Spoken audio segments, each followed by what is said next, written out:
platform technology is a framework. So we have discussed this. You already know that platform technology is talking about the certain frameworks such as cloud platforms, IoT platforms, those kind of platforms that we are being talk about in this ano naman sa tuang platform technologies. So basically,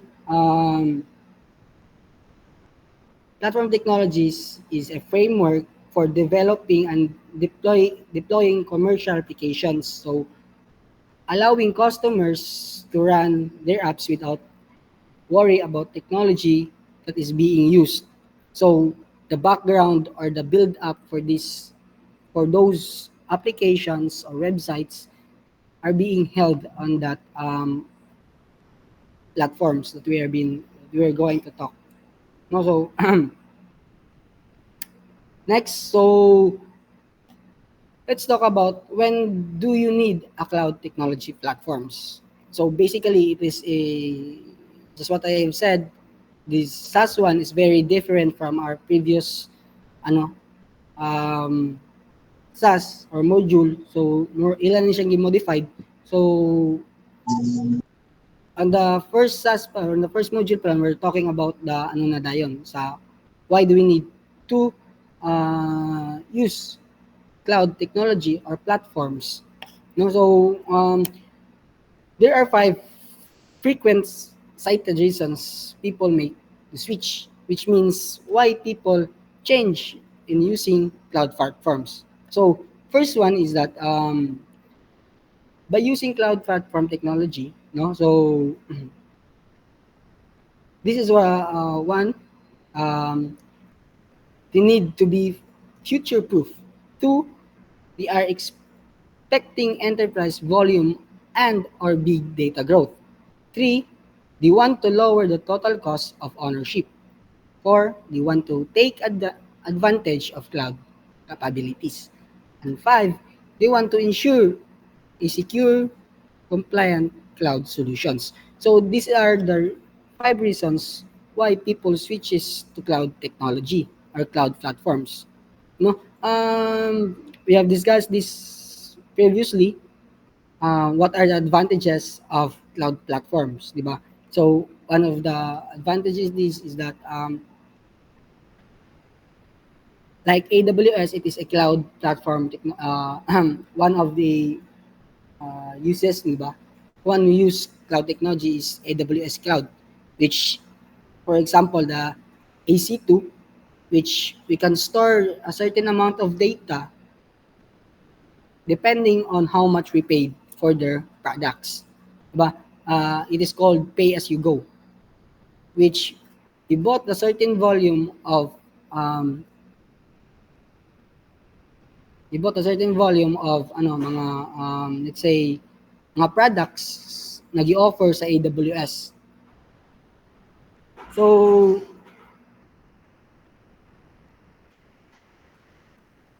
why it needs to be future proof? So for an example, companies need to adapt to cloud platforms to say um, future proof and adapt to new business functionality and technology, ensuring they can stay on the cutting edge. Why? Why is that very necessary? This is basically on the e-commerce sites, especially on the e-commerce sites, di ba? So when it comes to e-commerce sites, there is a very vast like a competitiveness between stores, di ba? E-stores, kumbaga, like for Lazada or Amazon, Walmart, Alibaba. Those are some examples which uses cloud platforms. They use cloud technology so that the data coming and going through their websites can smoothly operates. It's because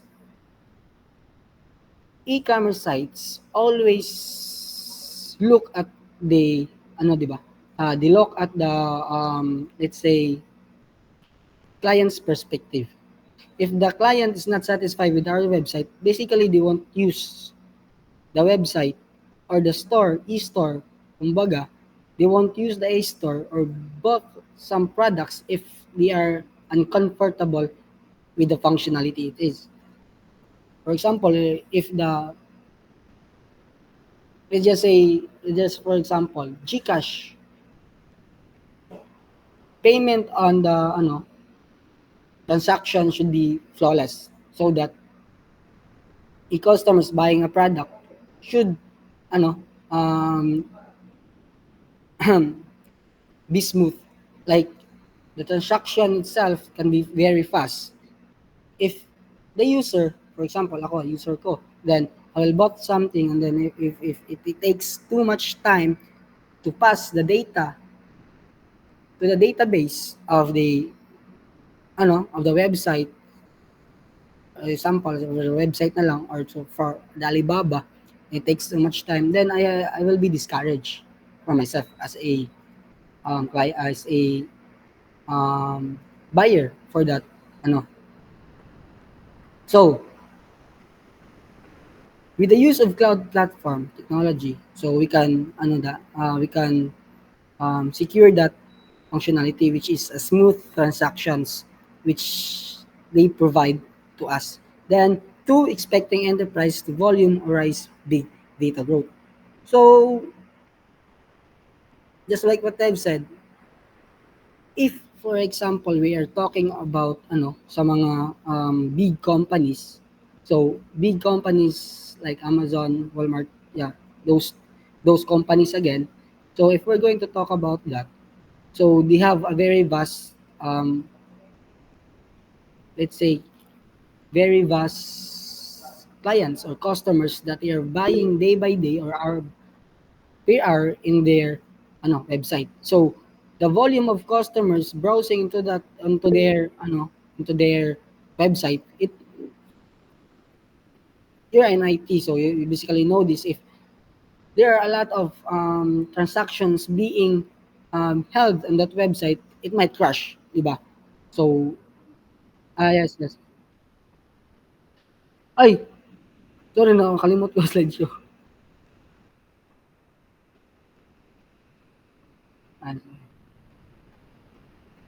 Ah, sorry, sorry, nakalimutan ako. Kita na?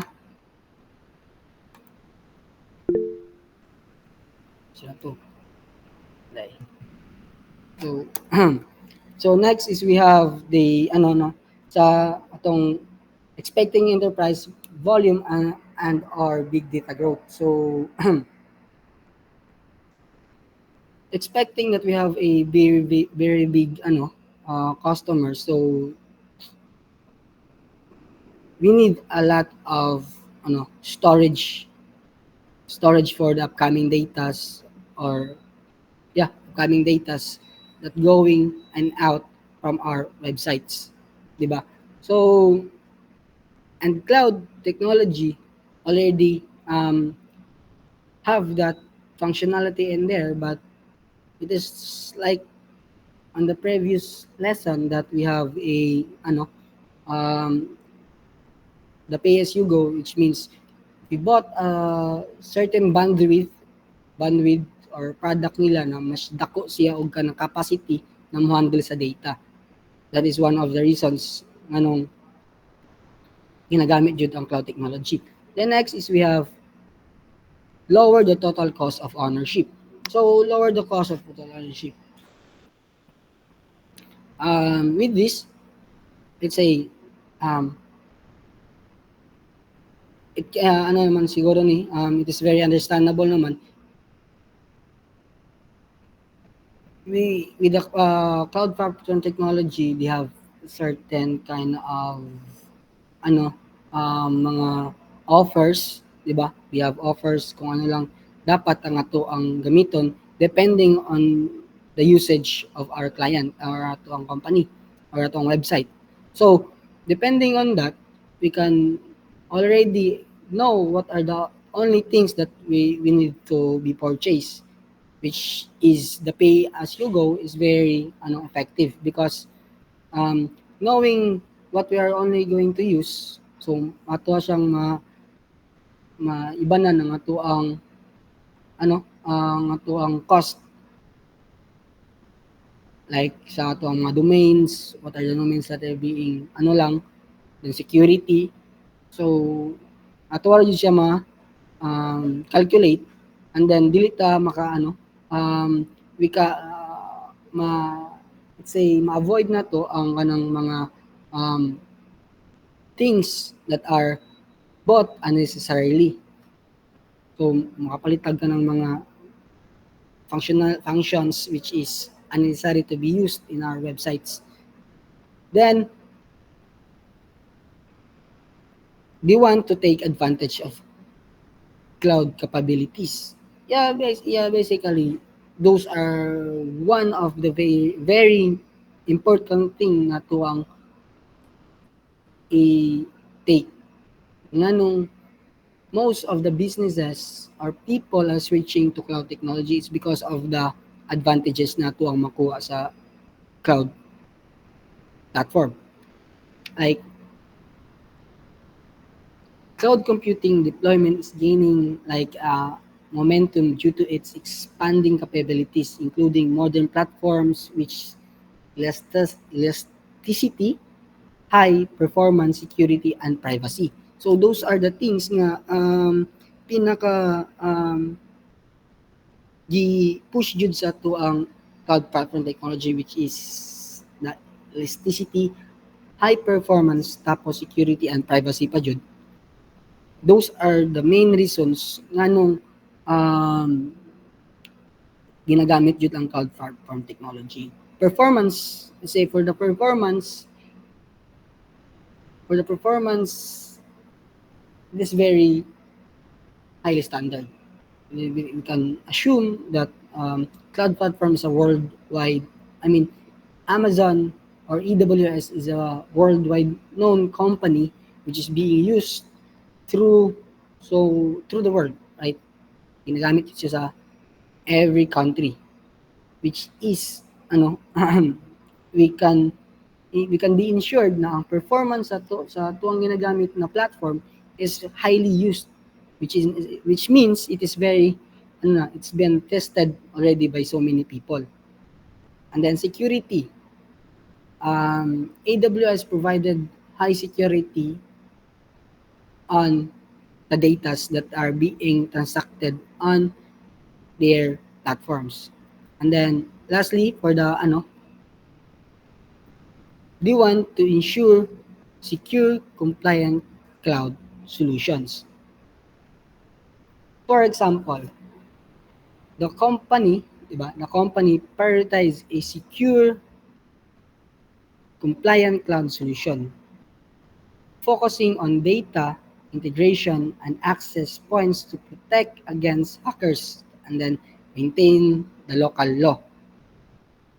Then advanced access security for employees, customers, and partners. So those are the things that the cloud technology would be able to secure those kinds of data for our websites. Diba? Data are very important, especially personal data. That is why the cloud platforms or the cloud platforms really maintaining their highly secured platforms. Ba? That is one of the reasons nga nung it is very strict because of the hackers. Yeah, if data is being get from that certain website, then most likely some customers won't be going to sa kana siya nga website. It's because yeah, why me as a client, why would I use your, di ba? Why would I use your website if I know that my data is endangered? So that is the reason why most companies are using jud sa tuang cloud platform technology.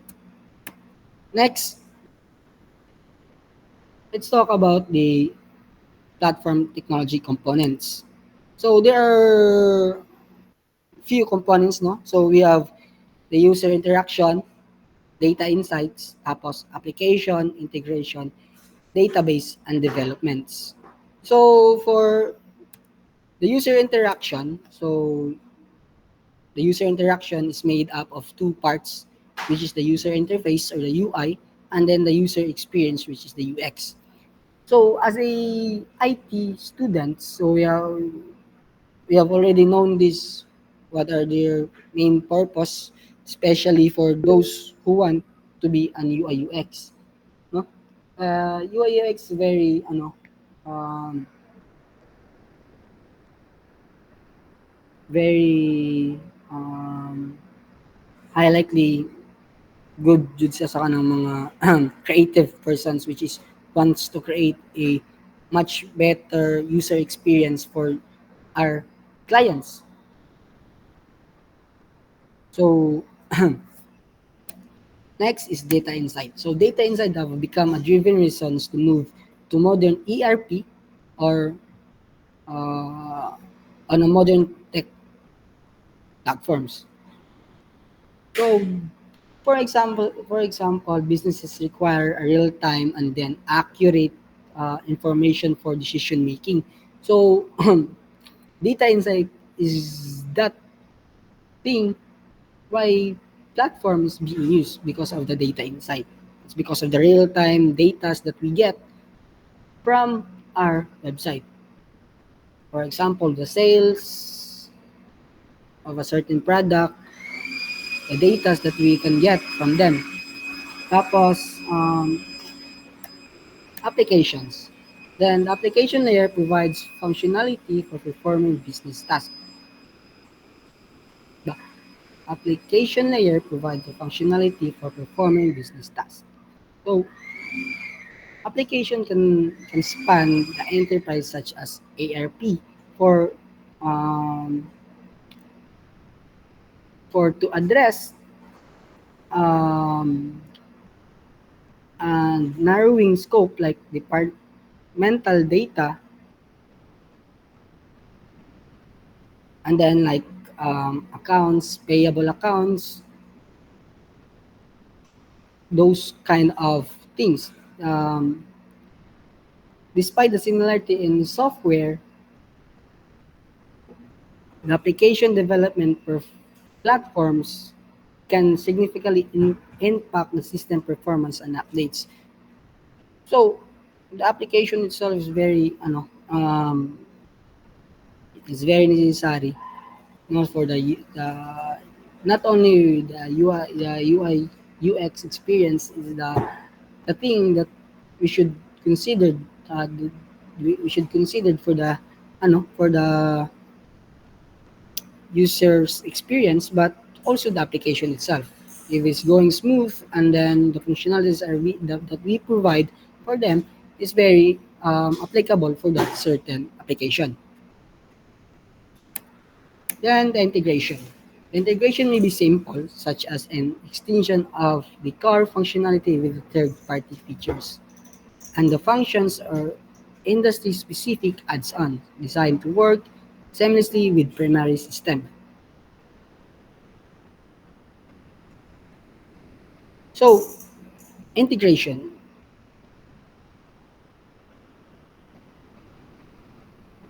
Integration is uh, what can we say about integration?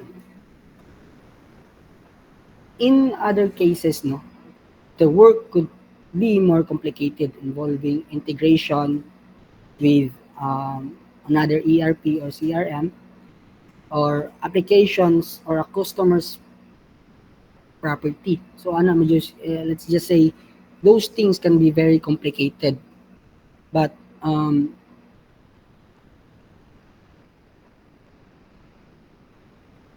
let's say the ease of the initial integration and maintenance depends on the application programming interface. So let's say the programming interface which we built for these certain companies. Yes.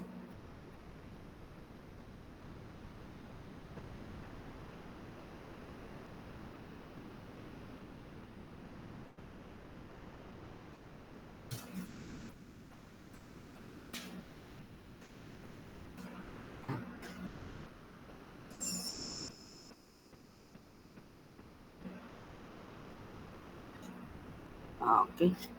So let's proceed. So database na to, no? Database. So database storage and management have always been critical components of a technology platform. why why is that very they said that it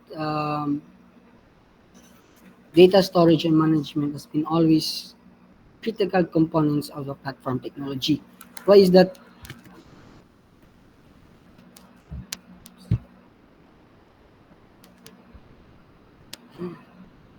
Why is that very crucial? Database. Let's just say na lang database is crucial because it is where we store the data coming from our clients. Personal data such as a Gmail, mga ganun na lang. You just put it as simple as it could. Like, for example, name, birthdays, etc. Ganun. So, those are the datas. Some datas are example of the datas we store on the database. And those data are we want those data to be secured and can't be hacked because those data can be used if ever man gani, like for example, credit card number sa mga ganun, no? If ever maget na siya sa mga hackers, then it can be devastating for the website and also for our client. So that is why platforms should always secure the database and then ensure that it is very it is very secured. But then those are the things, no? So those are just the things nga to ang i-considered and I mean the platform technology components. These are the things development. Oh, sorry, namutan ko ata ang development. Ah, so lastly, we have the development. So this is the final layer, no? Must support all deployment options including cloud, on-premise, hybrid, and edge computing. So some computing, we have already discussed this on the previous tasks or previous lessons on saang mga computings. For the deployment,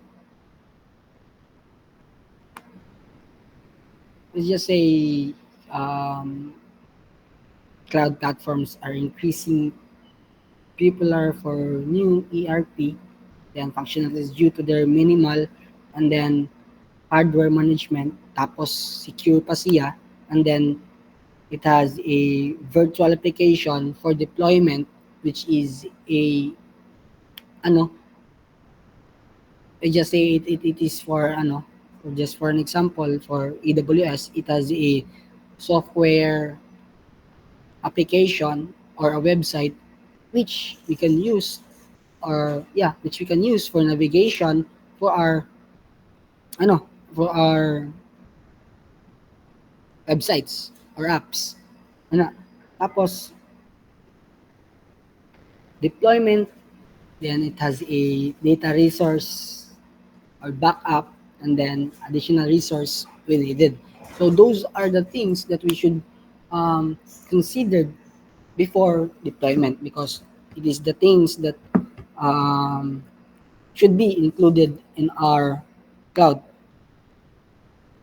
Basically, in the deployment, just like on the previous lessons, we use platform because using a platform we can create another products coming from it, diba? Diba? The platform is the foundation of a certain product, which means we can create something on those platforms depending on how we will use those platforms. especially on AWS. We can just use AWS for security, or we can just use the cloud for data, depending on how we were going to use those platforms, and then will be on your side.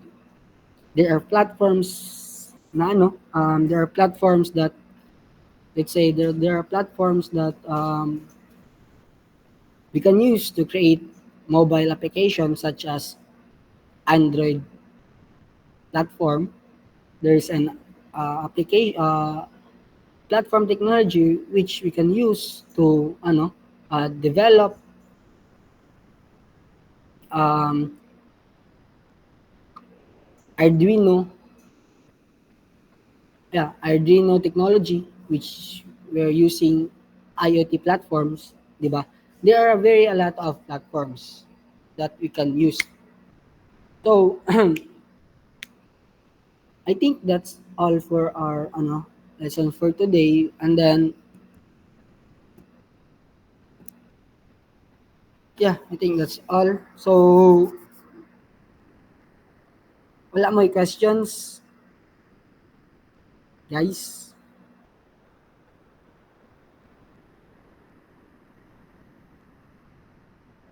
More on upload ako niya. Sige, sige. And then ako na po di-upload ang katong tawag na modules ng bago nga mga modules. So ako na upload later. So tangatangi lang ninyo. And then yeah, I think that's all. If you don't have any questions na, mag-attendance ako kadiyo. Pizza. Yes. Ay, dili sa parto sa ko ang mga sikanier. Karang gikanan sila para ilahang base. Kaliit sa mag-attendance ako.